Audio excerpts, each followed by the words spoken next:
그녀는 막차를 놓쳐서 버려진 창고로 피신했다. 그곳에서 그녀는 열에 떨며 겁에 질린 어린 소녀를 발견했고 얼어붙을 듯 추운 밤을 꼬박 소녀와 함께 보냈다. 그녀가 몰랐던 것은 그 아이가 도시에서 가장 위험한 지하 권력자의 딸이었고 그가 그녀의 세상을 송두리째 뒤흔들기 직전이었다는 사실이다. 서민아는 세 블록 전에 휴대폰이 방전되었다. 막차는 정확히 14분 전에 떠났다.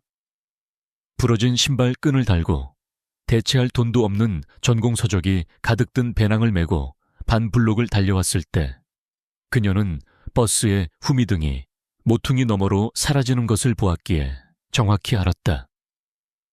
12월의 찬바람은 마치 개인적인 원한이라도 있는 것처럼 그녀의 얇은 스웨터를 파고들었다. 자정이 지나자 캠퍼스 지구는 빠르게 텅 비었다. 모든 커피숍은 어두웠고 모든 문은 잠겨 있었다. 갚지 못한 월세 때문에 싸운 후라 룸메이트는 이 늦은 시간에 문을 열어주지 않을 것이다. 미나의 계좌에는 마지우시오 싸 2천이 있었고 그 금액을 비웃는 병원비가 있었다.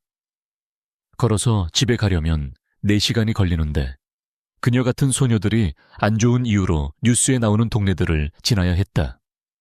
창고는 어둠 속의 기적처럼 나타났다.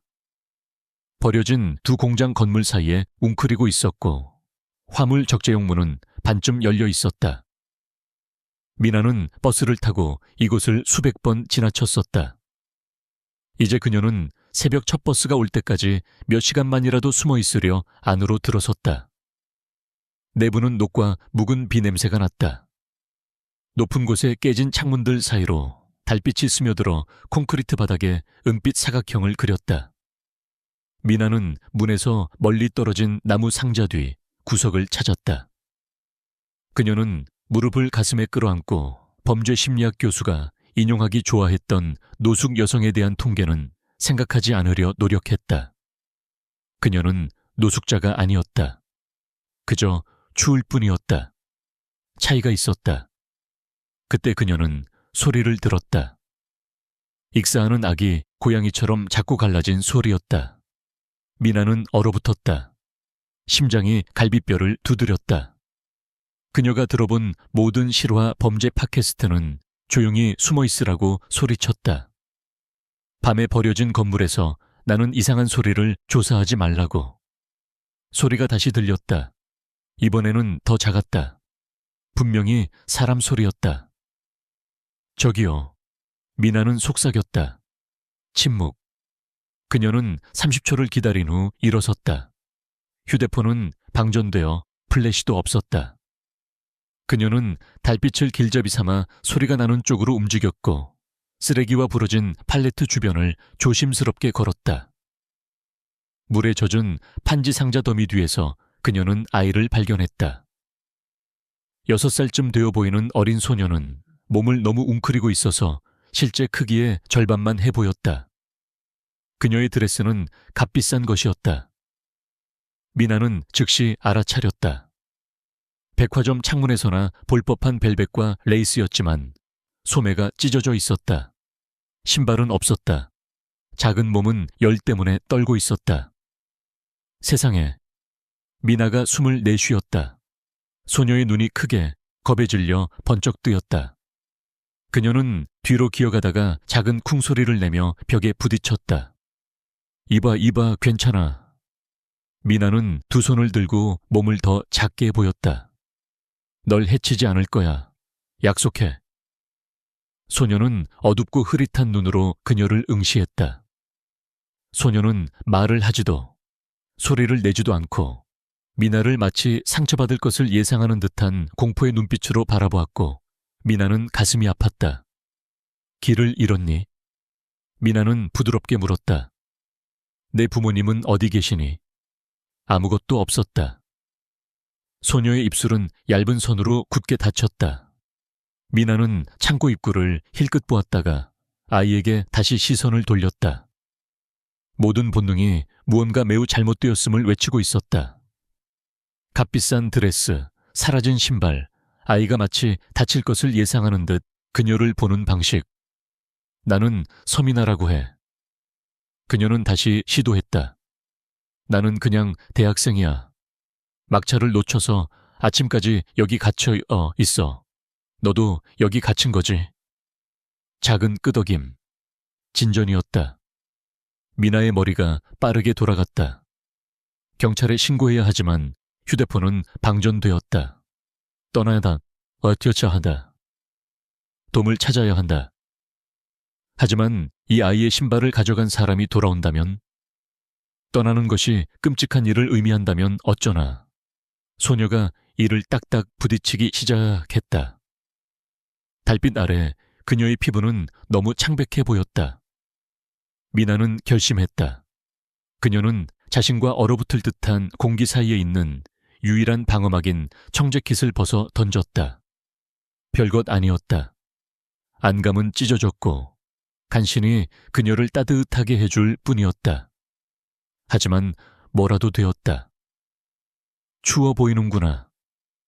미나는 천천히 움직이며 부드럽게 말했다. 소녀는 위협을 평가하는 야생동물처럼 그녀의 접근을 지켜보았다.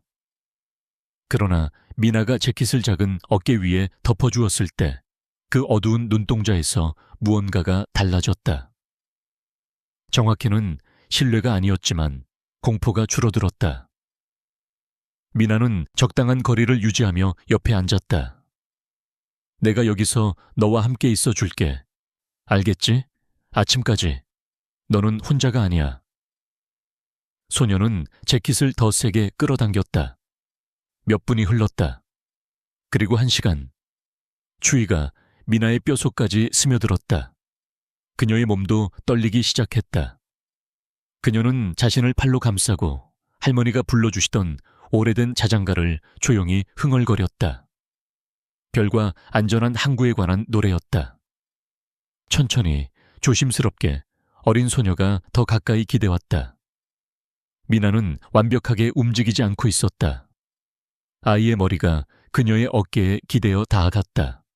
작은 손이 놀랍도록 강하게 미나의 소매를 움켜쥐었다. 너는 안전해. 미나는 속삭였다. 비록 그것이 사실인지 전혀 알 수 없었지만 내가 너를 지켜줄게. 마침내 소녀의 호흡이 고르게 되었다. 그녀의 움켜쥔 힘이 풀렸다. 그녀는 미나의 무릎에 머리를 기대고 잠들었다. 미나의 재킷은 그녀를 갑옷처럼 감쌌다. 미나는 잠들지 않았다. 그녀는 그 차가운 벽에 기대어 앉아 아이의 헝클어진 머리카락을 손가락으로 쓸어내리며 기억할 수 있는 모든 노래를 흥얼거렸다. 그녀의 몸은 추위로 떨렸다. 이가 딱딱 부딪혔지만 그녀는 움직이지 않았다. 왜냐하면 이제 이 어린 소녀는 누구든지 간에 이미 신발을 잃었기 때문이었다. 그녀는 따뜻함까지 잃게 할 수는 없었다. 새벽 5시 30분경 하늘의 색깔이 변하기 시작했다. 깨진 창문들 사이로 회색빛이 기어들어왔다. 미나의 온몸이 쑤셨다. 손가락은 감각이 없었지만 무릎 위의 소녀는 여전히 숨을 쉬고 있었고 여전히 따뜻했고 여전히 살아있었다. 그것만으로도 의미가 있었다. 그때 그녀는 엔진 소리를 들었다. 여러 대의 차량, 육중한 차량들이었다. 그들은 일종의 조직적인 움직임으로 창고 밖에서 급정거했고 미나의 심장은 내려앉았다. 소녀가 움찔하며 훌쩍거렸다. 괜찮아. 미나는 속삭였지만 목소리가 떨렸다. 창고 문이 총성처럼 울리는 굉음과 함께 열렸다. 남자들이 쏟아져 들어왔다. 6, 8, 아마 10명쯤 모두 검은 옷을 입었고 모두 무장하고 있었다. 미나의 피는 얼음으로 변했다.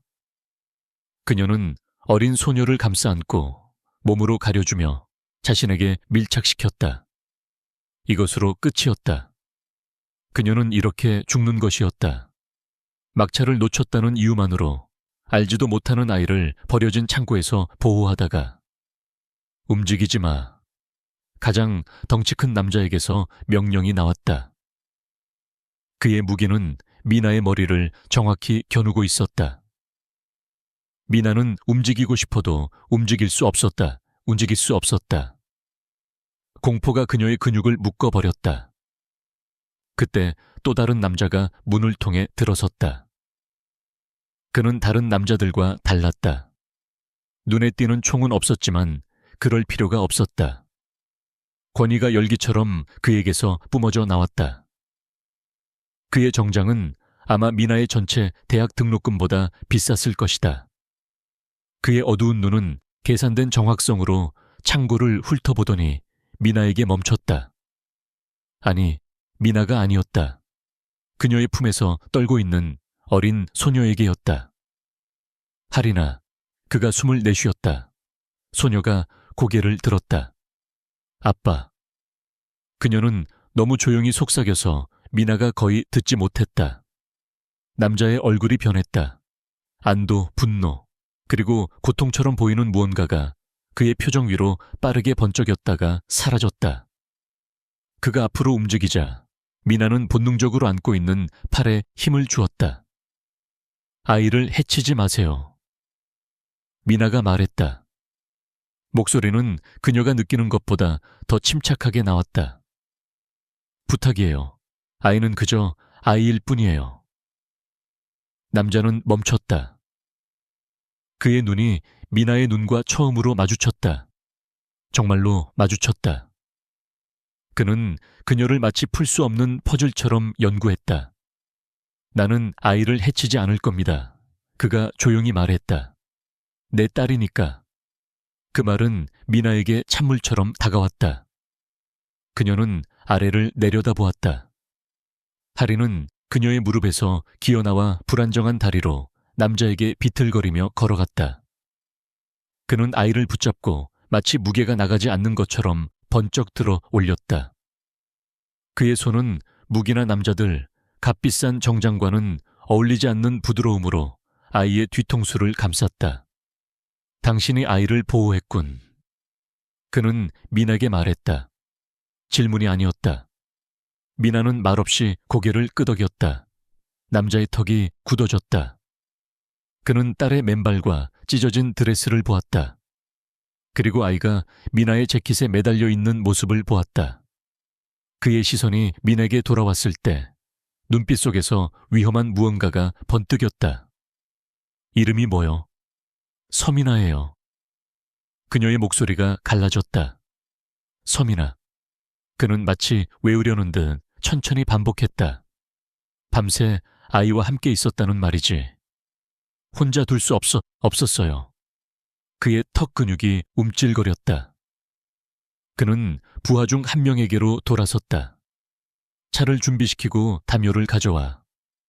그리고 그는 미나에게 다시 시선을 돌렸다. 여전히 그 차가운 바닥에 앉아 얇은 스웨터만 입고 떨고 있는 그녀에게. 같이 가야겠소. 요청이 아니었다. 미나는 자신의 가족 집값보다 비싼 차 안에 타본 적이 없었다. 가죽 시트는 따뜻했다. 숨겨진 스피커에서 클래식 음악이 잔잔하게 흘러나왔다.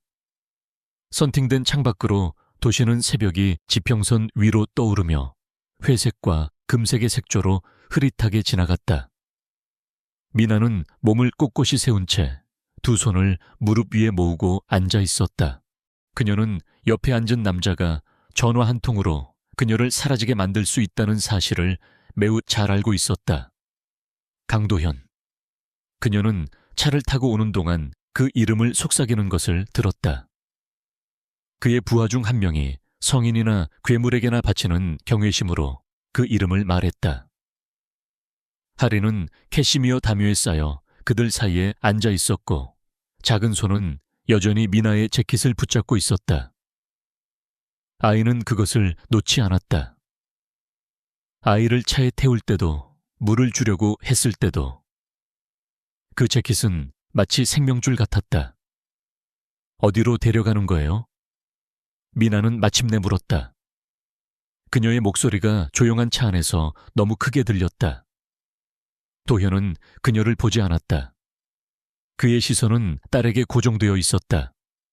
마치 아이가 사라질 것을 예상하는 듯 숨 쉬는 것을 지켜보고 있었다. 내 집으로. 당신은 치료가 필요합니다. 집으로 가야 해요. 9시에 수업이 있어요. 그가 그녀를 보았다. 그의 눈은 짙은 꿀색이었고 그녀의 허세를 꿰뚫었다. 당신은 알지도 못하는 아이를 보호하며 얼어붙을 듯한 온도에서 콘크리트 바닥에 6시간을 보냈소. 당신은 저천증이요. 내 집으로 갑시다. 여전히 요청이 아니었다. 미나는 침을 삼켰다. 아이는 괜찮은가요? 할인이 말이에요. 그의 얼굴에 무언가가 스쳤다. 놀라움. 어쩌면 이름을 아는군. 아이가 말해줬어요. 미나는 잠에서 깨려 하는 어린 소녀를 내려다보았다. 당신이 도착했을 때 아이가 아빠라고 했어요. 도현은 매우 고요해졌다. 아이가 말을 했다고. 딱 그 한마디였어. 왜요? 무슨 문제라도 있습니까? 그는 긴 시간 동안 조용했다. 그가 다시 말했을 때 목소리는 더 거칠었다. 아이는 4개월 동안 말을 하지 않았어. 엄마가 죽은 이후로. 그 말은 연기처럼 공중에 매달렸다. 미나는 가슴이 조여 오는 것을 느꼈다. 그녀는 값비싼 드레스와 사라진 신발, 그리고 침묵을 가진 이 어린 소녀를 보았다. 그리고 갑자기 모든 것이 더 이해가 되었다. 공포, 그녀가 떨었던 방식, 낯선 사람의 따뜻함에 필사적으로 매달렸던 모습. 유감입니다. 미나는 속삭였다. 도현의 턱이 굳어졌다. 당신이 미안해할 일은 아무것도 없어. 당신은 아이의 생명을 구했어. 무슨 일이 있었나요? 아이가 어떻게 그 창고에 있게 된 거예요? 그의 표정이 어두워졌다. 그건 당신이 알 바가 아니오. 하지만 미나는 조심스러운 통제 아래 있는 분노를 보았다. 누군가가 이 남자의 딸을 데려갔다. 누군가가 그녀를 추위 속에 홀로 버려두었다. 그리고 그 누군가가 누구든 간에 그들은 태어난 것을 후회하게 될 터였다. 차가 높은 철문 사이로 들어섰다. 미나는 숨을 들이켰다. 저택은 거대했다. 돌담과 잘 가꿔진 정원, 분수 그리고 보안 카메라. 건축 디자인이나 부자들의 주간지 같은 잡지에 나올 법한 곳이었다. 오 세상에. 미나는 숨을 내쉬었다. 당신은 정말로 지하 권력자군요. 도연의 입술이 경련했다. 거의 미소였다. 나는 사업가라고 불리는 것을 선호합니다. 사업가는 무장 경호원들과 함께 다니지 않아요.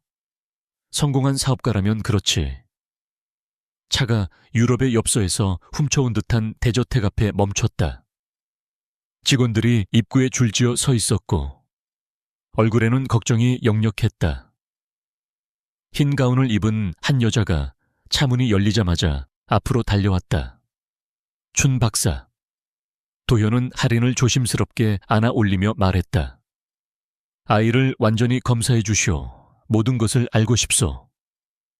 의사는 고개를 끄덕였다. 그러나 그녀가 할인을 데려가려 했을 때 어린 소녀는 패닉에 찬 울음을 터뜨리며 잠에서 깼다. 그녀의 팔은 아버지를 지나쳐 민에게로 뻗어나갔다. 서민아. 댐이 무너지듯 그 단어가 그녀의 입술에서 터져나왔다. 모두가 얼어붙었다. 할인의 눈은 민에게 고정되어 있었다. 크고 절박한 눈이었다. 서민아, 가지마. 제발 가지마. 미나의 심장이 찢어졌다.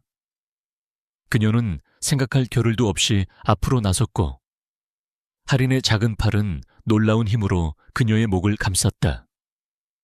여기 있어. 미나가 부드럽게 말했다. 바로 여기에. 도현은 마치 유령을 보는 것처럼 둘을 쳐다보았다. 아이가 당신 이름을 말했어. 내가 아이에게 말해줬다니까. 아니, 그가 그녀의 말을 잘랐다. 당신은 이해하지 못하오. 아이는 아무의 이름도 말하지 않았소. 내 이름도 할머니 이름도 몇 달 동안 노력해온 치료사 이름도 당신 이름을 불렀어. 그의 목소리가 거의 속삭임처럼 낮아졌다. 당신은 대체 누구요? 미나는 할인의 머리 위로 그의 눈을 마주했다. 저는 아무도 아니에요. 그저 막차를 놓친 대학생일 뿐이에요. 내 세상에는 아무도 아닌 사람은 존재하지 않소. 도현의 시선은 강렬했고 탐색적이었다. 모두가 누군가이며 모두가 무언가를 원합니다.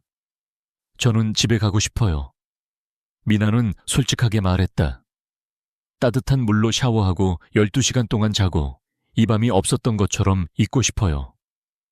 이제 그럴 수는 없어. 공포가 그녀를 꿰뚫었다. 저를 협박하는 건가요? 현실을 이야기하는 것이요. 도현은 미나의 어깨에 파묻힌 딸을 가리켰다. 아이를 보시오. 제대로. 미나가 보았다. 할인의 호흡이 진정되었다. 그녀의 움켜쥔 힘이 절박함에서 편안함으로 풀렸다. 그녀는 조용히 흥얼거리고 있었다. 미나가 창고에서 불러주었던 바로 그 자장가였다. 아이가 당신을 필요로 합니다. 도현이 조용히 말했다. 이유는 모르겠소. 어떻게 된 일인지 모르겠지만 내 딸이 4개월 만에 처음으로 말을 했고 그게 당신 이름이었소. 그가 잠시 멈췄다. 그러니 당신에게 제안을 하겠소. 미나의 속이 뒤틀렸다. 어떤 제안이요? 머무르시오. 할인을 돌보고 아이가 치유되도록 도우시오. 저는 보모도 아니고 치료사도 아니에요. 시간제 아르바이트를 하는 범죄심리학 학생이에요. 월 6,500만 원을 지급하겠소. 그 숫자는 미나에게 물리적인 충격처럼 다가왔다. 6,500만 원 나오면 그것은 그녀의 어머니가 1년에 버는 것보다 많은 돈이었다. 그녀의 병원비, 등록금, 월세, 모든 것이 하나의 불가능한 문장으로 해결되는 것이었다. 왜요? 그녀는 간신히 물었다. 도연의 표정이 딸을 바라보며 부드러워졌다. 4개월 전 나는 아내를 잃었소. 할인마저 잃을 수는 없소. 그리고 지금 아이의 엄마가 죽은 이후로 아이가 신뢰한 유일한 사람이 당신이오. 그는 미나의 눈을 마주했다. 그러니 부탁합니다. 머물러 주시오. 그것이 그녀를 무너뜨렸다. 무기와 재력, 그리고 명성을 가진 이 위험한 남자가 딸을 위해 미나의 어깨에 기대어 잠들고 있는, 마침내 안전하고 따뜻해진 이 어린 소녀를 위해 부탁하고 있었다. 미나는 그녀의 바듀 A2000, 밀린 월세, 방전된 휴대폰, 그리고 부러진 신발을 생각했다. 그녀는 걸어서 떠나 다시는 뒤돌아보지 않을 것을 생각했다. 그때 할인이 잠꼬대처럼 중얼거렸다. 있어줘, 미나. 미나는 눈을 감았다. 한 달이요. 그녀는 자신이 말하는 것을 들었다. 한 달 동안 머무를게요. 도현은 한번 고개를 끄덕였다. 한 달. 하지만 둘 다 그것이 거짓말이라는 것을 알고 있었다. 그들이 민에게 내준 방은 그녀의 전체 아파트보다 넓었다. 바닥부터 천장까지 이어진 창문은 아마도 상근 직원이 필요한 정원을 내려다보고 있었다. 침대는 4명이 누울 만큼 컸다. 욕실에는 난방이 드는 바닥과 그녀의 노트북보다 버튼이 더 많은 샤워기가 있었다. 미나는 그 모든 것의 한가운데 서서 여전히 더러운 옷을 입은 채 공황 발작을 일으키지 않으려고 노력했다. 부드러운 노크 소리가 그녀의 소용돌이를 방해했다. 50대 여성이 옷을 들고 들어왔다. 저는 총괄 집사 박미정입니다. 강도현 대표님께서 이것들이 필요하실 거라고 생각하셨습니다. 그 옷들은 값비쌌다. 미나가 잡지 광고에서 보았던 디자이너 라벨이었다. 이것들을 받을 수 없어요. 선물이 아닙니다. 실용적인 것입니다. 박미정의 미소는 친절했지만 단호했다. 당신의 옷은 세탁 중입니다. 내일 돌려받으실 겁니다. 대표님께서는 당신이 더러운 청바지를 입고 따님을 돌보기를 바라지 않으십니다. 그녀는 미나가 반박하기도 전에 나갔다. 20분 후 샤워를 하고 구름을 입은 듯한 옷을 입은 미나는 아래층으로 향했다. 한 직원이 그녀를 2층의 방으로 안내했다. 할인의 침실은 공주님의 판타지였다. 부드러운 분홍색과 흰색, 봉제 인형, 캐노피 침대. 하지만 너무 완벽해서 마치 어린 소녀의 방이 어떠해야 하는지에 대한 박물관 전시품 같았고 슬픔에 잠긴 아이가 필요로 하는 것과는 달랐다. 춘 박사가 가방을 싸고 있었다. 미열, 탈수, 팔에 약간의 멍. 신체적으로 심각한 것은 없습니다. 그녀는 목소리를 낮췄다. 하지만 감정적으로 그 아이는 끔찍한 일을 겪었습니다. 선택적 한묵증, 트라우마 반응입니다. 전문가의 도움이 필요합니다. 치료사를 만나고 있습니다. 도연이 문간에서 들어오며 말했다. 미나는 그가 들어오는 소리를 듣지 못했다.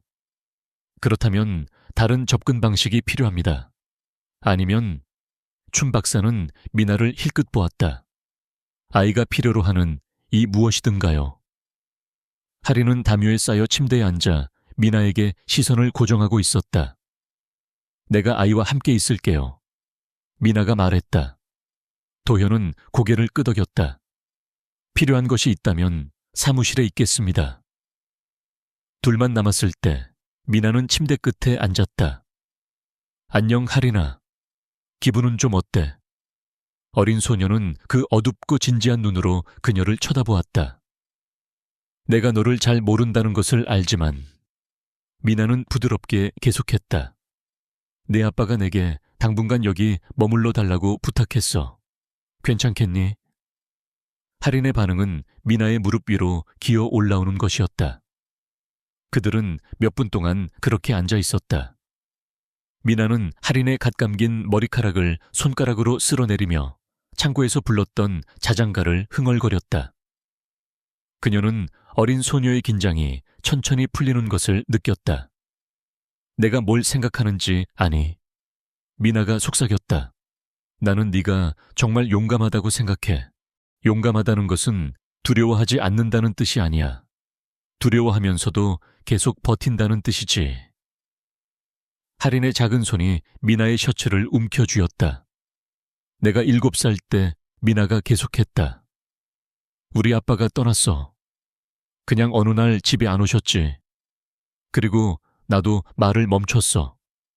몇 주 동안 우리 엄마는 너무 걱정했지.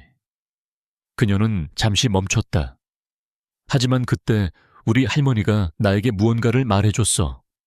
우리의 목소리는 강력해. 우리가 여전히 여기 있다는 것을 세상에 알리는 방법이지.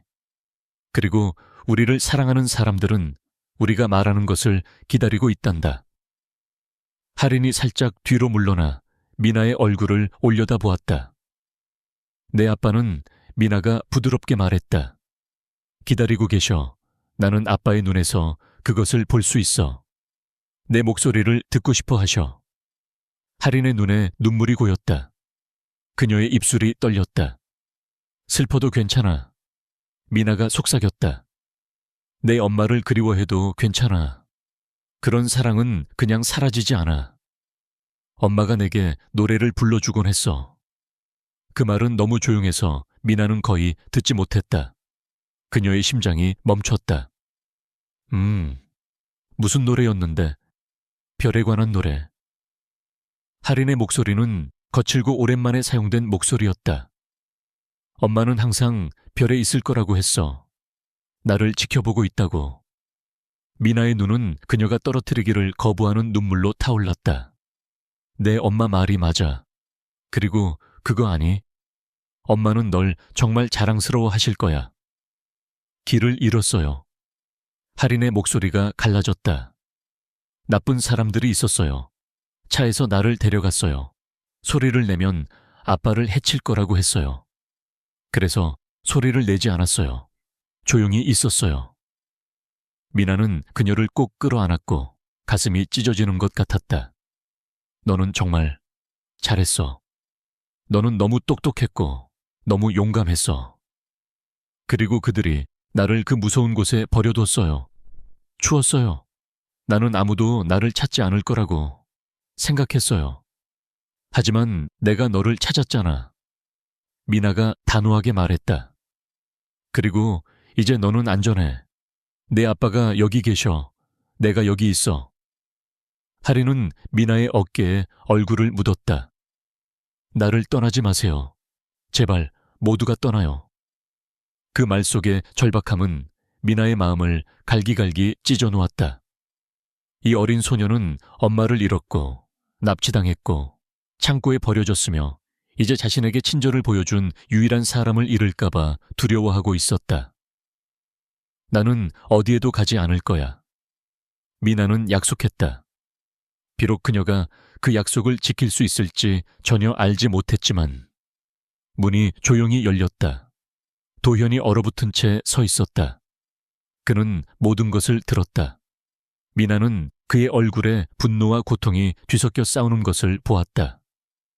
딸을 해친 사람들에 대한 분노, 딸이 견뎌낸 고통에 대한 아픔. 하린이 고개를 들었다. 아빠.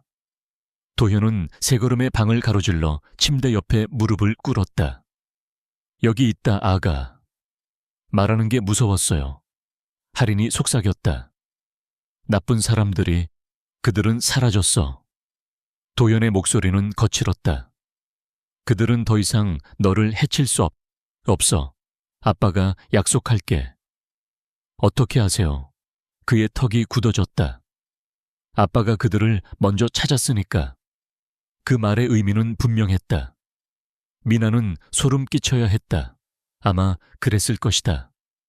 하지만 트라우마를 입은 딸을 안고 있는 이 아버지를 바라보며 그녀는 그를 판단할 마음이 들지 않았다. 하리는 한 손으로 도현의 손을 잡고 다른 한 손으로는 미나를 놓지 않았다. 서민아도 있어요. 도현은 딸의 머리 위로 미나를 보았다. 그들 사이에 무언가가 오갔다. 이해, 공유된 목적. 서민아가 있을 것이다. 그가 말했다. 하린이 미소를 지었다. 작고 연약하지만 진짜였다. 엄마 노래에 대해 이야기해줘. 미나가 부드럽게 말했다. 별에 대해서. 그리고 하린은 그렇게 했다. 그녀의 조용하고 망설이는 목소리로. 그녀는 엄마에 대해, 노래와 이야기에 대해, 죽음도 지울 수 없는 사랑에 대해 이야기했다. 도연은 눈물을 조용히 흘리며 들었다. 그리고 미나는 자신이 완전히 이해하지 못하는 무언가의 일부가 되었다는 것을 깨달았다. 절망적으로 치유하려 노력하는 깨어진 가족. 마침내 목소리를 되찾은 어린 소녀의 말에 의해 함께 붙잡혀 있는. 미나는 실크 커튼 사이로 쏟아지는 햇빛의 잠에서 깼고 자신이 어디 있는지 기억하기 전까지는 순수한 공포의 순간을 맞았다. 지하 권력자의 저택 맞다. 이제 충전된 그녀의 휴대폰에는 룸메이트의 부재중 전화 23통과 서점 상사의 문자 메시지가 있었다. 어디야? 오늘 안 나오면 해고야. 미나는 메시지를 응시했다. 어제 그녀는 월세를 걱정했다. 오늘 그녀는 대저택에 살고 있었고 디자이너 옷을 입고 있었으며 어찌된 일인지 트라우마를 겪은 6살짜리 아이를 책임지고 있었다. 그녀의 삶은 형편없이 쓰인 드라마가 되었다. 문에서 노크 소리가 났다. 박미정 집사가 은쟁반에 아침 식사를 들고 들어왔다. 진짜 은이었다. 강도연 대표님께서 식사 후 사무실로 와달라고 하셨습니다. 하린 아가씨는 아직 주무십니다. 사무실은 아마도 차보다 비쌀 문 뒤에 있는 1층에 있었다.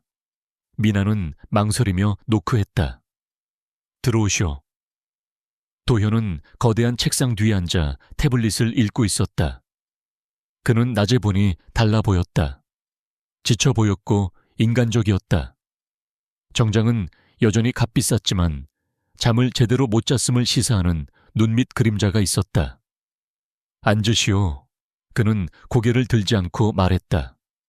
미나는 그 맞은편 의자에 앉았다. 교장실로 불려간 학생처럼 느껴졌다.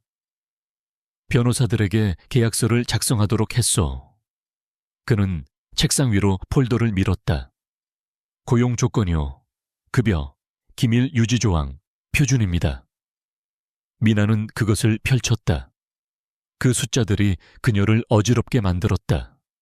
월 6,500만 원 이런 건강보험, 숙식 제공. 그녀가 목격한 모든 것에 대해 언론이나 법집행기관에 절대 말하지 않는다는 조항. 이건 말도 안 돼요. 그녀가 숨을 내쉬었다. 사업입니다. 저는 이 일에 적합하지 않아요. 저는 보모도 치료사도 아니에요.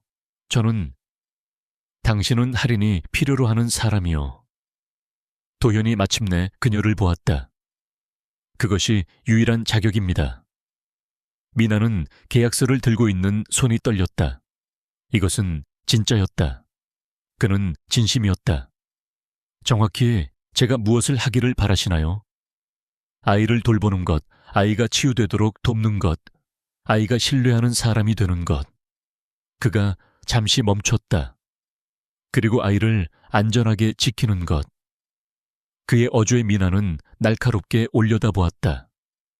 무엇으로부터 안전하게 지키나요? 도현의 표정이 굳어졌다. 내 세상은 약함에 친절하지 않소. 할인이 당신에게 집착한다는 것은 이미 알려졌소. 그것은 당신들 둘 다를 표적으로 만듭니다. 무엇의 표적이요? 내가 사랑하는 것을 해침으로써 나를 해치고 싶어 하는 사람들. 그는 마치 날씨에 대해 이야기하는 것처럼 담담하게 말했다. 당신은 24시간 내내 경호를 받을 것이오. 무장 경호원 없이는 이 재산을 떠나지 않을 것이오. 승인 없이 옛 삶의 누구와도 연락하지 않을 것이오. 미나의 속이 내려앉았다. 저를 죄수처럼 가두겠다는 건가요? 당신은 보호받고 있다고 말하는 것이오. 그것은 조명이 더 좋은 감옥과 똑같은 말이에요. 도현의 입술이 경련했다. 거의 미소였다. 당신은 직설적이군. 나는 그것을 높이 평가합니다. 저는 제가 떠날 수 없다는 말을 듣는 것을 높이 평가하지 않아요. 미나가 일어섰다. 분노가 두려움을 압도했다. 당신은 그냥 저를 여기에 가둘 수 없어요. 나는 가둘 수 없지. 도연도 일어섰고 책상 주변을 움직였다. 하지만 할인이 당신에게 머물러 달라고 요청할 것이오. 매일 아침, 매일 밤, 아이는 그 눈으로 당신을 바라보며 자신을 혼자 두지 말라고 애원할 것이오. 그리고 당신은 안 되라고 말할 수 없을 것이오. 왜냐하면 당신은 트라우마를 겪은 아이를 버리는 그런 사람이 아니기 때문이오. 그가 옳았다. 미나는 그가 옳다는 사실이 싫었다. 그럼 저는 뭐죠? 그녀가 조용히 물었다. 직원인가요? 인질인가요? 손님인가요? 당신은 내 딸의 생명을 구한 사람이요. 도현의 목소리가 부드러워졌다. 그리고 나는 아이를 살리려고 노력하는 아버지요. 우리 둘 다 같은 것을 원하옵이나 단지 댁에 대해 의견이 다를 뿐입니다. 미나는 계약서를 내려다보았다. 6,500만 원 전 어머니의 병원비가 지불되었다. 학자금 대출이 사라졌다. 음식과 교과서 중에서 선택할 필요가 없는 미래. 그녀가 해야 할 일은 단 하나. 그녀를 필요로 하는 어린 소녀와 함께 황금 감옥에 머무르는 것이었다. 한 달이요. 미나가 말했다. 한 달 동안 소명하고 그 다음에 재협상해요. 도현은 천천히 고개를 끄덕였다. 한 달. 하지만 미나가 서명하는 순간 그녀는 돈과 연민 그리고 6살짜리 아이의 신뢰로 만들어진 보이지 않고 편안한 사슬의 무게가 그녀를 짓누르는 것을 느꼈다. 문이 갑자기 열렸다. 정장 입은 남자가 들어섰고 미나에게는 거의 눈길도 주지 않았다. 대표님, 문제가 생겼습니다. 백호파가 아가씨에 대해 알고 있습니다. 도연의 전체 태도가 변했다. 지친 아버지는 사라지고 차갑고 위험한 무언가로 대체되었다. 그들이 뭘 알고 있어? 아이가 말을 했다는 것, 그리고 여기에 대학생이 살고 있다는 것. 그 남자의 눈이 민에게 쏠렸다. 그들이 질문하고 있습니다. 질문하게 두시오. 도현의 목소리는 얼음 같았다. 동관 보안을 2배로 강화하시오. 내 명시적인 승인 없이는 아무도 할인이 방 근처에 가지 못하게 하시오. 미나의 심장이 두근거렸다. 베코파는 누구예요? 두 남자 모두 그녀가 거기에 있다는 사실을 잊은 듯 그녀를 보았다. 경쟁자들입니다. 도현이 간단히 말했다. 당신이 걱정할 필요는 없어. 방금 제가 표적이라고 말했고 이제는 걱정하지 말라고 하는군요. 도현이 더 가까이 다가섰고 그의 존재는 압도적이었다. 이 저택에 50명의 경호원이 있어. 사방에 카메라가 있어. 무기, 훈련, 프로토콜. 베코파는 당신이나 할인에게 손대지 못할 것이오. 약속합니다. 어떻게 그걸 약속할 수 있죠? 왜냐하면 그는 말을 멈췄고 턱을 굳혔다. 왜냐하면 나는 내가 사랑하는 한 사람을 보호하는데 이미 실패했기 때문이오. 다시 실패하지는 않을 것이오. 그의 목소리에 담긴 날것의 고통은 미나의 분노를 흔들었다. 이 남자, 이 위험한 남자는 적들이 아니라 딸을 잃을까봐 두려워하고 있었다. 알겠어요. 미나는 자신이 말하는 것을 들었다. 알겠어요. 당신을 믿을게요. 그것은 아마 그녀가 했던 가장 멍청한 말일 것이다. 하지만 도현의 눈을 바라보며 통제 아래 있는 절박함을 보며 그녀는 진심으로 그렇게 말했다. 좋소. 도현은 물러섰고 벽이 다시 세워졌다. 장민석이 보안 프로토콜을 보여줄 것이오. 그것들을 배우시오. 따르시오. 당신의 삶이 그것에 달려 있어. 미나가 사무실을 떠날 때 그녀는 도연이 전화를 거는 소리를 들었다. 그의 목소리는 치명적인 무언가로 떨어졌다. 베코파의 움직임에 대해 모든 것을 알아내고 할인이 건드릴 수 없는 존재라는 것을 확실히 이해시키시오. 미나는 위층으로 걸어 올라갔다. 이전에는 눈치채지 못했던 경호원들을 지나 갑자기 럭셔리보다는 요새처럼 느껴지는 복도를 지나갔다. 그녀는 계약서에 서명했다. 그녀는 돈을 받아들였다. 그녀는 머물기로 약속했다. 하지만 그녀는 진정한 대가가 그녀의 자유가 아니라는 것을 깨닫기 시작했다. 그것은 죽일 가치가 있는 누군가가 되는 것이었다. 3주가 평범함과 위협이라는 이상한 리듬 속에서 흘러갔다. 미나는 아침을 할인과 함께 보내며 책을 읽고 그림을 그리고 치유되는 목소리에서 더 많은 말을 이끌어냈다. 오후에는 경호원들이 정원사로 위장한 채 지켜보는 가운데 정원에서 보냈다. 저녁은 가족 식사였는데 도연은 참석하려 노력했지만 그의 휴대폰은 끊임없이 울렸고 그는 다른 방에서 전화를 받으며 목소리를 위험한 톤으로 낮추었다. 미나는 일과를 배웠다. 보안 점검, 카메라, 경호원들이 캐주얼하게 들리지만 모든 것이 안전한지 아닌지를 의미하는 암호화된 구절로 이어폰을 통해 소통하는 방식. 그녀는 할인의 악몽이 새벽 2시에 찾아온다는 것, 아이가 미나가 먼저 맛본 음식만 먹는다는 것, 아이가 크레용으로 트라우마를 하나씩 극복하며 창고 그림을 그리기 시작했다는 것을 알았다. 미나는 또한 강도현이 단순한 지하 권력자 이상이라는 것을 알았다. 그는 밤에 딸을 6번 확인하는 아버지였다. 돌아가신 아내가 가장 좋아했던 꽃을 모든 방에 신선하게 유지하는 남자. 제국을 건설했지만 한 어린 소녀의 미소를 위해 그 모든 것을 불태울 남자였다. 그녀가 그를 판단하는 것을 너무 쉽게 멈췄다는 사실이 그녀를 두렵게 했다. 미나 봐. 할인이 그림을 들어 올렸다. 꽃으로 둘러싸인 두 개의 막대기 그림. 하나는 작고 하나는 크고 둘 다 웃고 있었다. 아름답다. 미나는 목이 메었다. 그때 불이 꺼졌다. 완전한 어둠. 그리고 비상등이 켜져 모든 것을 붉게 물들였다. 침착하십시오.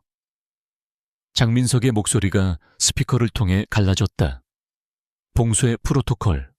모두 안전구역으로. 지금. 미나는 할인을 붙잡았고 심장이 두근거렸다. 괜찮아, 아가. 우린 괜찮아. 하지만 할인은 떨고 있었다. 창고의 기억이 되살아났다. 나쁜 사람들이 왔어요. 아니.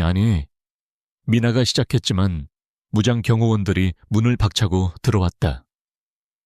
서민아 씨, 지금 바로 저와 함께. 그들은 미나가 거의 알아보지 못하는 복도를 달렸다. 할인은 그녀의 목을 꼭 껴안았다. 경호원들이 그들 주위에 보호원을 만들었다. 멀리서 총성이 폭죽처럼 터졌다. 오 세상에, 이것은 진짜였다. 실제로 일어나고 있었다. 그들은 강화된 방, 책장 뒤에 숨겨진 패닉룸에 도착했다. 장민석이 그들을 안으로 밀어 넣었다. 여기 머무르십시오. 저나 강도현 대표님이 아니면 누구에게도 이 문을 열어주지 마십시오. 아시겠습니까? 미나는 공포로 인해 말을 할 수 없어 고개를 끄덕였다.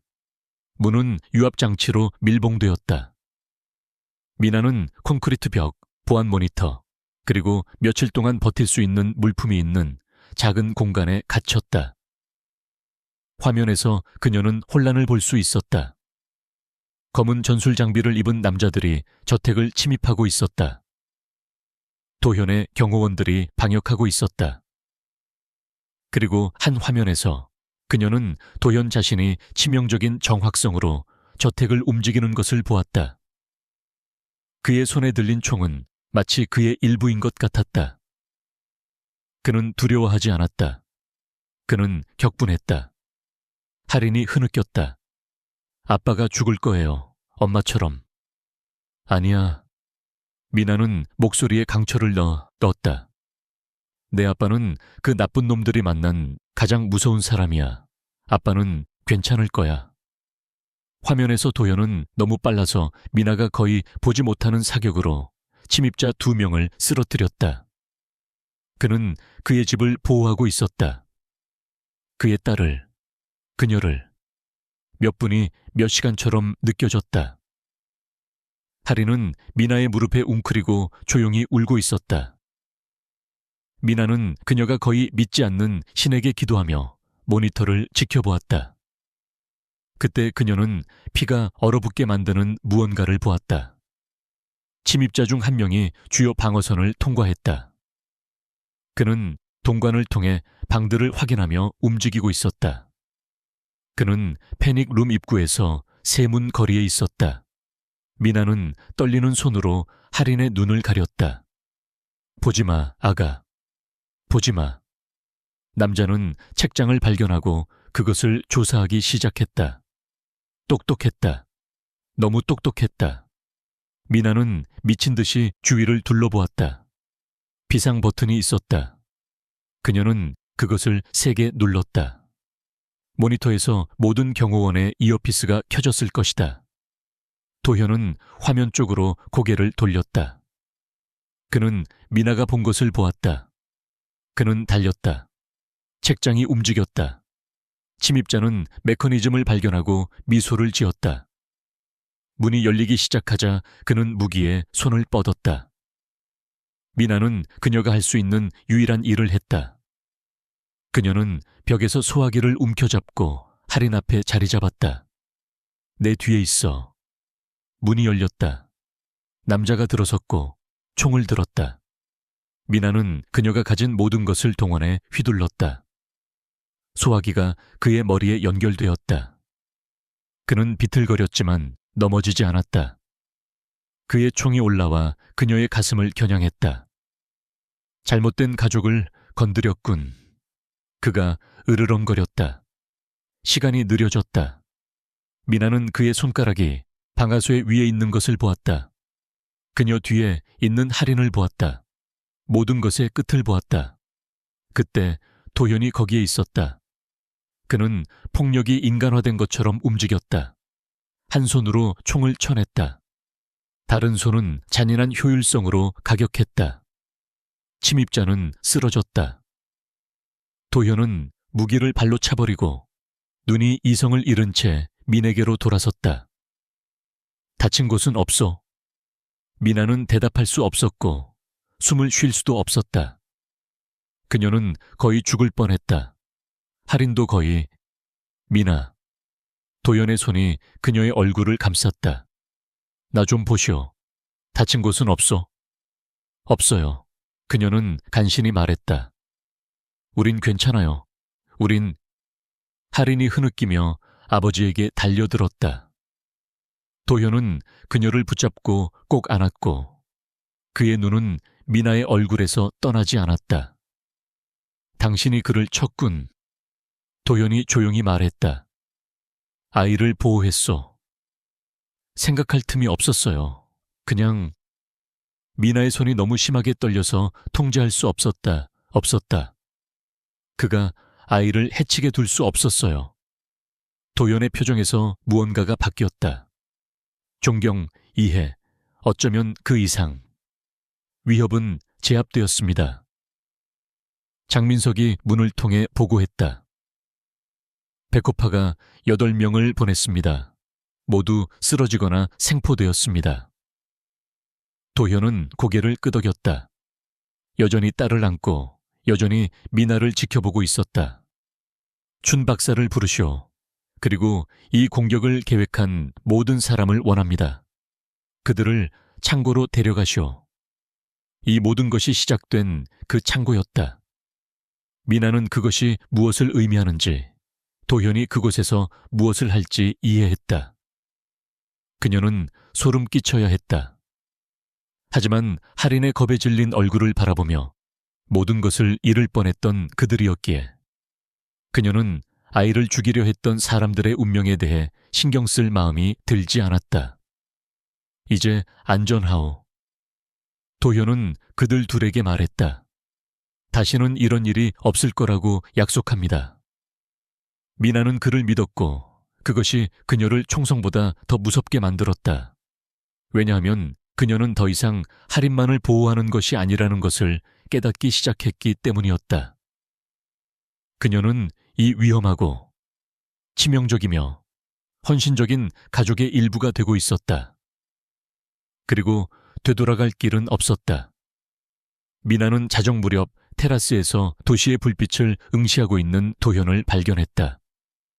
그녀는 1시간 전에 할인을 재웠고 어린 소녀의 호흡이 고르게 될 때까지 옆에 있었다. 공격은 그들 모두를 흔들었지만 할인이 가장 심했다. 그녀는 이틀 동안 다시 침묵으로 회귀했다가 마침내 생명줄처럼 미나의 이름을 속삭였다. 당신은 자야 하오. 도현은 뒤돌아보지 않고 말했다. 그는 그녀가 가까이 있다는 것을 항상 알았다. 당신도요. 미나는 조심스러운 거리를 유지하며 난간 옆에 섰다. 3일이 지났어요. 잠은 전혀 주무셨나요? 잠은 지금 내가 누릴 수 없는 사치요. 지하 권력자도 휴식이 필요해요. 그의 입술이 경련했다. 사업가 맞소? 창고에서 사람들을 신문하는 사업가. 도현의 표정이 어두워졌다.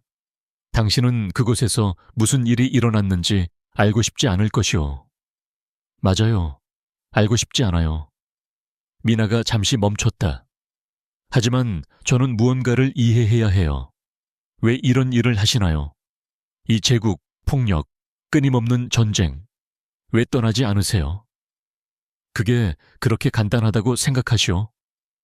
저는 당신이 모두가 생각하는 것보다 더 똑똑하다고 생각해요. 당신은 사라질 수 있어요. 할인을 안전한 곳으로 데려가서 다시 시작할 수 있어요. 도현은 오랫동안 조용했다.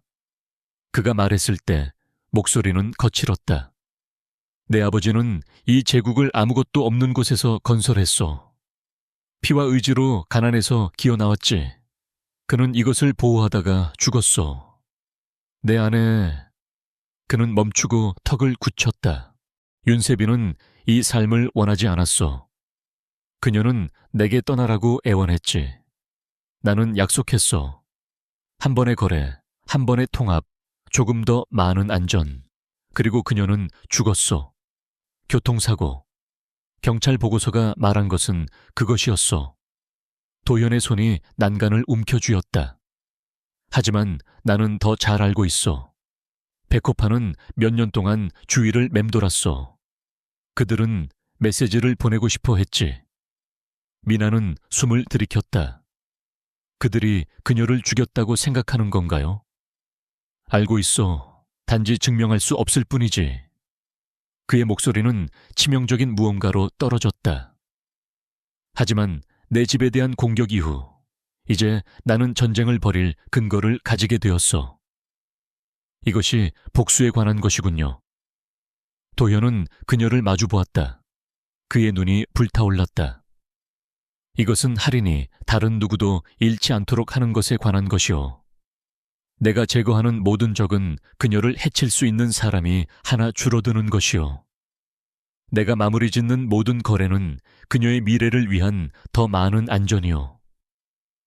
내가 이것을 즐긴다고 생각하시오. 저는 당신이 그것에 익사하고 있다고 생각해요. 그 말은 도전처럼 그들 사이에 매달렸다. 당신은 내 세상을 이해하지 못하오. 도연이 차갑게 말했다. 아니요, 이해하지 못해요. 하지만 저는 슬픔을 이해해요. 미나는 더 가까이 다가섰다. 더 이상 두려워하지 않았다. 저는 자녀를 보호하려 너무나도 격렬하게 노력해서 그 아이가 안전뿐만 아니라 자신을 필요로 한다는 사실을 잊는 부모를 이해해요. 할인은 제국이 필요하지 않아요. 강도현 대표님. 그녀는 아버지가 필요해요. 아이가 나를 가지고 있지 않소? 아니면 영토와 복수에 대한 전화 통화 사이에 아이를 확인하는 유령을 가지고 있소? 미나의 목소리가 부드러워졌다. 아이는 당신 그림을 그려요. 당신은 그것을 아나요? 모든 그림에 당신이 있지만 당신은 항상 멀리 떨어져서 문간에 유리 뒤에 서 있어요. 결코 가깝지 않아요. 도현은 마치 그녀가 자신을 때린 것처럼 움찔했다. 윤세빈이 죽은 후에 그가 조용히 말했다. 나는 할인을 볼 때마다 내 실패를 보는 것 같았어. 아이가 울 때마다 나는 이 삶을 떠나라고 애원하는 아내의 목소리를 들었어. 나는 내가 잃은 것에 직면하는 것보다 일이 더 쉬웠기 때문에 일에 몰두했어. 그리고 할인은 말을 멈췄지. 그리고 아이는 말을 멈췄죠. 그가 손으로 머리를 쓸어 넘겼다. 4개월의 침묵, 최고의 치료사, 전문가 모두가 아이에게 시간이 필요하다고 말했어. 그리고 당신이 나타났어. 값싼 재킷과 친절한 눈을 가진 낯선 사람. 그리고 아이는 당신을 위해 말을 했지. 제가 들었기 때문에 말을 했어요. 아이를 고치려는 사람이 아니라 상실을 이해하는 사람으로서 들었기 때문에. 미나는 그의 시선을 붙잡았다. 당신도 똑같이 할 수 있어요. 아이는 당신을 기다리고 있어요. 강도현 대표님. 당신의 딸은 아버지가 돌아오기를 기다리고 있어요. 어떻게 해야 할지 모르겠어. 그 고백은 그에게 모든 것을 요구하는 것처럼 보였다. 이 강력한 남자, 이 위험한 권력자는 갑자기 길을 잃은 것처럼 보였다.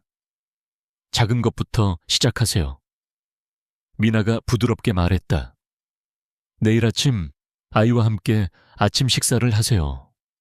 회의 사이에 5분 동안 나타나는 것이 아니라 실제로 앉아서 이야기하고 아이의 그림에 대해 물어보세요. 할인이 윤세빈에 대해 물어보면요. 그러면 당신도 그녀를 그리워한다고, 함께 슬퍼해도 괜찮다고 아이에게 진실을 말해주세요.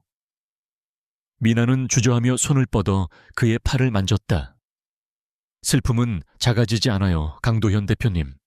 우리는 그저 그것을 감싸 안을 만큼 더 커질 뿐이에요. 하지만 혼자서는 할 수 없어요. 도현은 그의 팔에 얹힌 그녀의 손을 내려다보았다. 그의 얼굴에 취약한 무언가가 스쳤다. 당신은 내가 예상했던 사람이 아니오. 뭘 예상하셨는데요? 거리를 두기 더 쉬운 사람. 그의 손이 그녀의 손을 덮었다. 따뜻하고 조심스러웠다. 내가 그러지 않았던 사람. 그는 말을 멈췄다.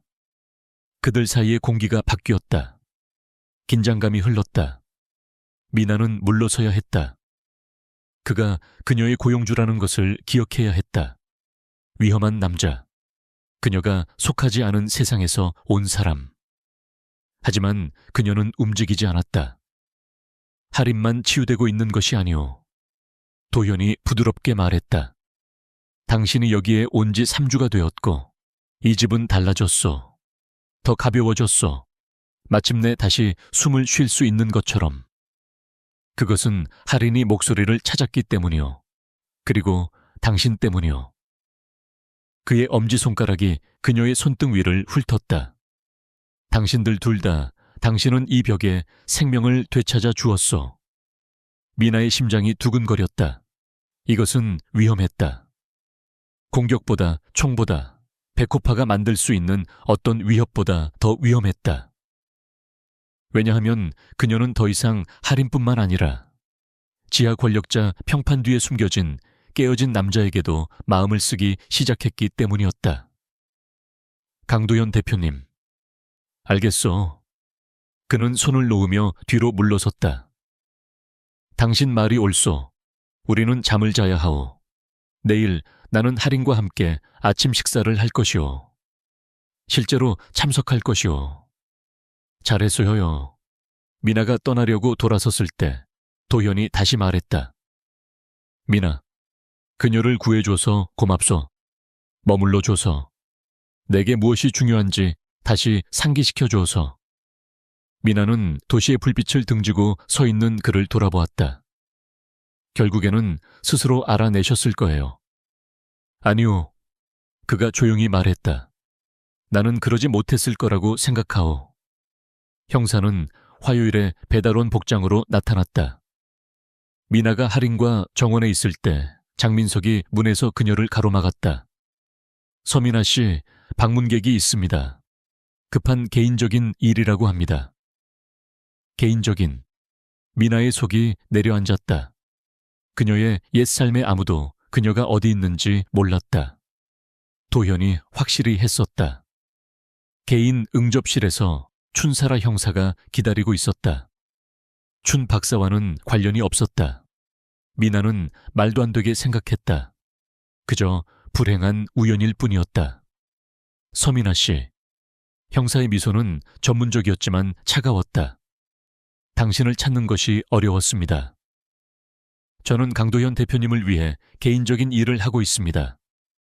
살인, 갈취, 공갈 혐의를 받고 있는 알려진 범죄자입니다. 춘 형사는 테이블 위로 폴더를 밀었다. 당신은 이것보다 더 똑똑합니다. 미나는 그것을 열지 않았다. 저는 그분의 딸을 돌봅니다. 그게 다예요. 그게 다라고요? 춘 형사는 앞으로 몸을 기울였다. 3주 전 8명의 남자가 이 저택을 공격했습니다. 2명이 사망했습니다. 나머지는 사라졌습니다. 경찰 보고서도 접수되지 않았고 수사도 없었습니다. 그저 침묵뿐이었죠. 그녀는 잠시 멈췄다. 당신은 그곳에 있었죠. 당신은 증인입니다. 저는 아이를 보호하고 있었어요. 그리고 이제 범죄자를 보호하고 있죠. 춘 형사의 목소리가 굳어졌다. 우리는 5년 동안 강도현을 상대로 사건을 구축해왔습니다. 우리는 근접했지만 내부자가 필요합니다. 그가 신뢰하는 사람. 미나의 피가 차가워졌다. 저에게 그를 염탐하라는 건가요? 저는 당신이 옳은 일을 하기를 바랍니다. 위험한 남자를 감옥에 보내는 것을 도우세요. 그 대가로 우리는 당신을 보호할 것입니다. 새로운 신분, 돈, 안전. 당신은 당신의 삶으로 돌아갈 수 있습니다. 제 삶이요? 미나는 비웃었다. 제 나비의 유이천과 퇴거 통지서를 말씀하시는 건가요? 그 삶이요? 살인에 연루되는 것보다는 낫습니다. 문이 열렸다. 장민석이 이해할 수 없는 표정으로 서 있었다. 서민아 씨, 할인 아가씨가 당신을 찾습니다. 춘 형사는 미소를 지었다. 제 제안을 생각해 보세요. 제가 영장을 가지고 훨씬 덜 우호적인 조건으로 돌아오기까지 48시간이 있습니다. 그녀는 테이블 위에 명함을 놓았다. 너무 늦기 전에 전화하세요. 그녀가 떠난 후 장민석은 문을 닫았다. 강도현 대표님께서 이것에 대해 아시고 싶어 하실 겁니다. 이미 알고 계실 거예요. 미나는 명함을 집어들었다가 구겨버렸다. 형사가 시간을 낭비했다고 전해주세요. 하지만 장민석의 표정은 걱정스러웠다. 실례지만 서민아 씨, 형사의 제안을 신중하게 고려해야 합니다.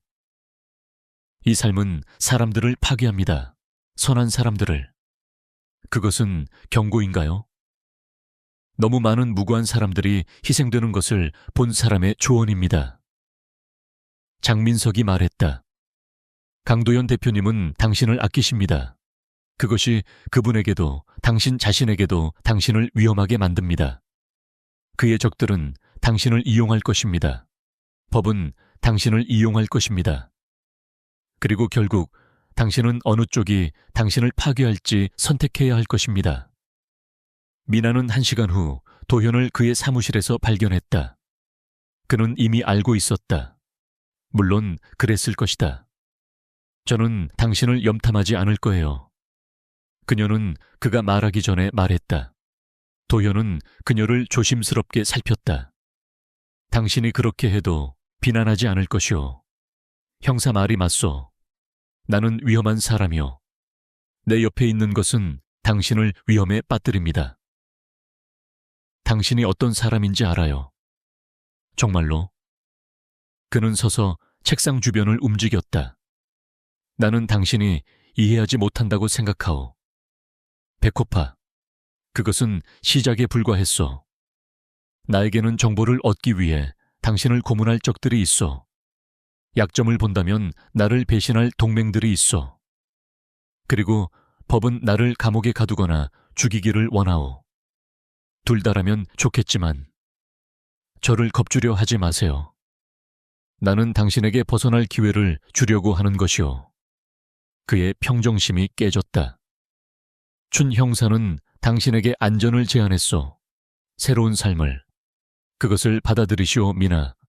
더 늦기 전에 뭐요? 내가 너무 많이 신경 쓰기 전에. 미나가 더 가까이 다가섰다. 너무 늦었어요. 저는 이미 신경 쓰고 있어요. 할인에 대해, 당신에 대해. 어찌된 일인지 제 것이 된 이 깨어진 가족에 대해. 도연의 턱이 굳어졌다. 당신은 무슨 말을 하는지 모르고 있어. 저는 제가 무슨 말을 하는지 정확히 알아요. 저는 머물기로 선택하고 있어요. 비록 그것이 당신을 파괴할지라도, 그럴지라도요. 그들은 몇 인치 거리에 서 있었고 긴장감이 전기처럼 공기를 갈랐다. 도현은 손을 뻗어 그녀의 얼굴 근처에 맴돌았지만 만지지는 않았다. 당신은 믿을 수 없을 만큼 용감하거나 믿을 수 없을 만큼 어리석소. 그가 중얼거렸다. 둘 다일 수는 없나요? 그의 입술이 거의 미소처럼 실룩거렸다. 그때 그의 휴대폰이 울렸다. 그가 받았고 그의 표정은 즉시 어두워졌다. 언제?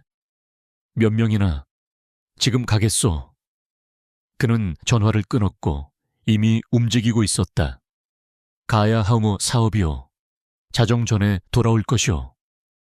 강도현 대표님, 잠깐만요. 그가 문에서 멈췄다. 장민석이 당신을 안전하게 지켜줄 것이오. 저택을 떠나지 마시오. 당신이 모르는 누구도 신뢰하지 마시오. 그리고 미나, 그의 눈은 강렬했다. 우리를 선택해 줘서 고맙소. 그리고 그는 사라졌다. 미나는 사무실에 홀로 서 있었고 심장이 빠르게 뛰었다. 그녀는 방금 법보다, 안전보다, 모든 합리적이고 똑똑한 것보다 지하 권력자를 선택했다. 그녀는 사랑을 선택했다. 그 깨달음은 그녀에게 화물 열차처럼 다가왔다. 그녀는 강도현과 사랑에 빠지고 있었다. 그의 깨진 모서리와 맹렬한 헌신과 그가 딸을 마치 자신이 창조한 유일한 좋은 것처럼 바라보는 방식과 모두가 예상하는 괴물보다 더 나아지려는 그의 필사적인 시도와 함께 미나, 할인의 목소리가 위층에서 들렸다. 와서 봐. 아빠가 오늘 아침 식사를 나와 함께 했어. 내내 계셨어. 미나는 눈물을 닦고 모든 것에도 불구하고 얼굴에 미소를 띠고 위층으로 향했다. 그날 밤 늦게 장민석이 할인에게 책을 읽어주고 있는 미나를 발견했다. 서민아 씨, 복도에서 잠시. 그의 표정은 심각했다. 당신이 알아야 할 것이 있습니다. 강도현 대표님이 백호파 사람들을 신문했던 창구 말입니다. 춘 형사가 내일 수색영장을 가지고 있습니다. 그녀가 증거를 발견하면 대표님은 감옥에 갈 것입니다. 네. 그리고 할인 아가씨는 국가보호시설에 맡겨질 것입니다. 위탁가정에요. 미나의 세상이 기울었다. 왜 저에게 이 말을 하는 거예요? 당신에게는 아직 춘 형사의 명함이 있기 때문입니다. 당신은 그녀에게 전화할 수 있습니다. 할인의 양육권을 받는 대가로 협조하겠다고 말할 수 있습니다. 그녀는 그 거래에 동의할 것입니다. 아버지를 구할 수 없더라도 아이를 구할 수 있습니다. 그것은 강도현 대표님을 배신하는 것일 텐데요. 그것은 순진한 어린 소녀를 이미 겪은 어떤 트라우마보다 더 심하게 아이를 망가뜨릴 시스템으로부터 구하는 것일 것입니다. 장민석은 그녀의 시선을 붙잡았다. 저는 15년 동안 강 대표님께 충성했지만 때로는 사랑이 불가능한 선택을 해야 한다는 것을 저도 압니다. 그는 떠났고 미나는 복도에 남겨졌다. 충성심과 사랑, 남자와 그의 딸, 그리고 모두가 상처받는 불가능한 선택 사이에서 갈등했다. 그녀는 문을 통해 할인을 보았다. 마침내 평화롭게 잠들어 있었다. 그리고 주머니 속 구겨진 명함을 보았다. 춘 형사는 48시간이라고 말했다. 미나는 살면서 이렇게 갇힌 기분을 느껴본 적이 없었다.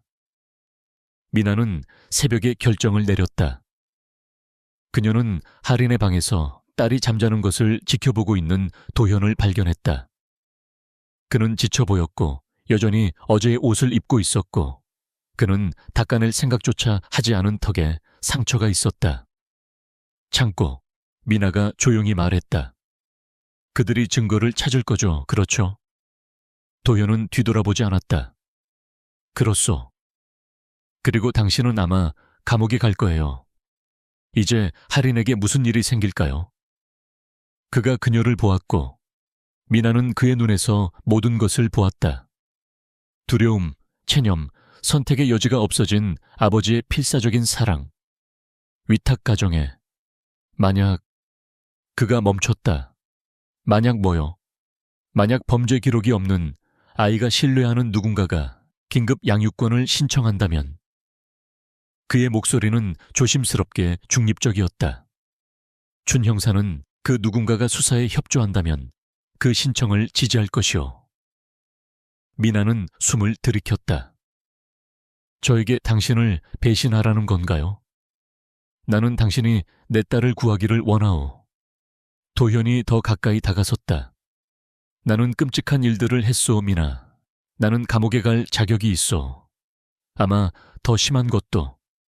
하지만 할인은 아이는 이 세상으로부터 자유로운 삶을 누릴 자격이 있어. 폰이나 약점이 아닌 실제로 아이를 바라보는 사람, 사랑이 필요한 아이로 바라보는 사람과 함께하는 삶이요.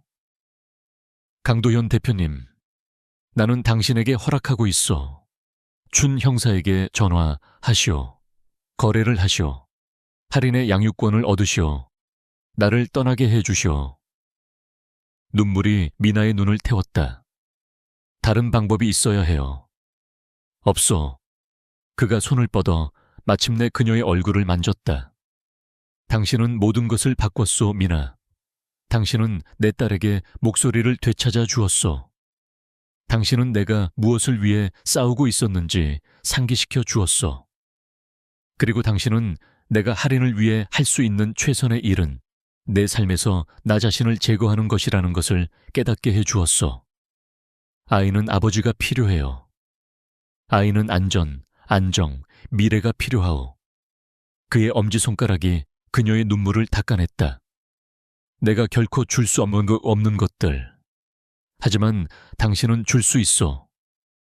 미나는 그의 손목을 잡았다. 제가 거절하면요. 춘 형사에게 전화하지 않으면요. 그럼 나는 사라질 것이오. 오늘 밤 할인을 아무도 찾지 못할 곳으로 데려가겠소. 남은 생애를 도망치면서 보내겠소. 그의 표정이 굳어졌다. 그리고 아이는 겁에 질리고 고립되고 항상 뒤를 돌아보는 아이로 자랄 것이오. 나는 아이에게 그런 짓을 하지 않을 것이오. 그래서 당신은 감옥을 선택하는군요. 나는 내 미래보다 아이의 미래를 선택하는 것이오. 그것이 부모가 하는 일이오. 미나는 6주 전에 그녀를 두렵게 했던 이 남자, 그의 제국보다 딸을 더 사랑하는 법을 배운 이 위험하고 깨어진 남자를 바라보았다. 그는 아이에게 평범한 삶을 주기 위해 모든 것을 희생할 의향이 있었다. 그녀는 구겨진 명함을 꺼냈다.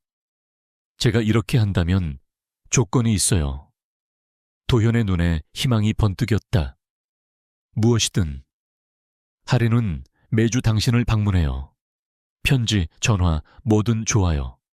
당신은 아이의 삶에서 완전히 사라지지 않아요. 미나, 안 돼요. 당신은 아이를 완전히 떠나는 것이 아이를 구할 것이라고 생각하지만 그렇지 않을 거예요. 아이를 파괴할 거예요. 아이는 아버지가 자신을 버린 것이 아니라 자신을 선택했다는 것을 알아야 해요. 미나의 목소리가 떨렸다. 아이는 이미 엄마를 잃었어요. 당신마저 잃게 할 수는 없어요. 도현은 그녀를 그의 품으로 끌어당겼고 꼭 껴안았다. 내가 당신이 우리 삶에 충돌할 만큼 어떻게 이렇게 운이 좋았을까? 막차를 놓쳤어요. 미나는 눈물 속에서 웃었다. 내 인생 최악의 최고의 밤이었죠. 그들은 해가 뜰 때까지 함께 서 있었다. 계속될 수 없는 순간을 붙잡고 있었다. 6개월 후 미나는 그들의 아파트 근처 공원의 그네에서 할인을 밀어주고 있었다.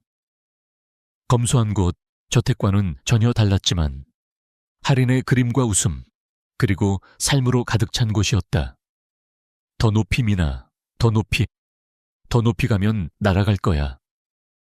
할인은 깔깔 웃었고 그 소리는 순수하고 밝았으며 미나가 싸워온 모든 것이었다. 도현은 유죄를 인정하는 거래를 받아들였다. 15년형 8년 후 가석방 가능. 그는 그의 제국의 폭력적인 부분을 해체했고 베코페에 대한 증거를 넘겼으며 할인과의 정기적인 면회권을 대가로 완전히 협조했다. 첫 면회는 힘들었다. 할인은 울었고 왜 아빠가 경호원들과 벽이 있는 그곳에 머물러야 하는지 이해하지 못했다. 하지만 도연은 무릎을 꿇고 그녀의 작은 손을 잡고 설명했다. 아빠는 실수를 했어, 아가. 큰 실수들을. 그리고 이제 그것들을 바로 잡아야 해. 하지만 아빠는 항상 너의 아빠일 것이고 항상 너를 사랑할 거야. 어떤 벽도 그것을 바꿀 수는 없어. 이제 그들은 매주 일요일에 면회했다. 하리는 그에게 그림을 그렸고 학교에 대해, 새 친구 엠마에 대해, 미나가 매주 데려가는 도서관에 대해 이야기했다. 그리고 도연은 그녀가 우주의 비밀을 묘사하는 것처럼 들었다. 그도 치유되고 있었다. 미나는 그의 편지에서 그가 치료에 대해 이야기하는 방식과 대학 수업을 듣고 폭력을 넘어선 미래를 계획하는 방식에서 그것을 보았다. 할인이 그네에서 뛰어내렸다. 미나, 아빠가 나를 자랑스러워할까? 미나는 무릎을 꿇고 할인의 얼굴에서 머리카락을 쓸어주었다. 나는 아빠가 그런 것을 알아. 너는 세상에서 가장 용감하고 가장 똑똑하고 가장 놀라운 아이야. 아빠가 미나를 자랑스러워할까? 그 질문이 그녀를 놀라게 했다. 왜 나를 자랑스러워해야 할까? 미나가 우리를 구했으니까. 우리 둘 다. 할인은 그녀를 꼭 안았다. 미나는 나의 영웅이야. 그리고 아빠의 영웅이기도 해. 아빠가 내게 말해줬어. 미나는 눈물을 참았다. 6개월 전 그녀는 막차를 놓친 가난한 대학생이었다. 이제 그녀는 아름다운 어린 소녀의 엄마였다. 깨어진 남자가 더 나아질 이유였다. 감옥벽이 부술 수 없는 아버지와 딸 사이의 다리였다. 그녀의 휴대폰이 울렸다. 도연에게서 온 문자였다. 사진 고맙소. 아이가 행복해 보이는군. 당신들도 그렇고 당신들 둘 다 너무 사랑하오. 미나는 답장했다. 저희도 당신을 사랑해요. 일요일에 봐요. 할인이가 과학 프로젝트 보여주고 싶어 해요. 기대되는군. 당신이 내 삶을 바꿨어. 서민아. 미나는 오후에 태양 아래 나비를 쫓는 할인을 보며 미소를 지었다. 아니, 그녀는 생각했다. 우리는 서로의 삶을 바꿨다. 그리고 때로는 최고의 가족이 그렇게 만들어진다. 혈연이나 상황이 아니라 희생, 사랑, 그리고 낯선 사람이 안전보다 친절을 선택했던 창고 바닥에서의 차가운 밤을 통해 미나는 그날 밤 막차를 놓쳤지만 그녀의 집을 찾았다.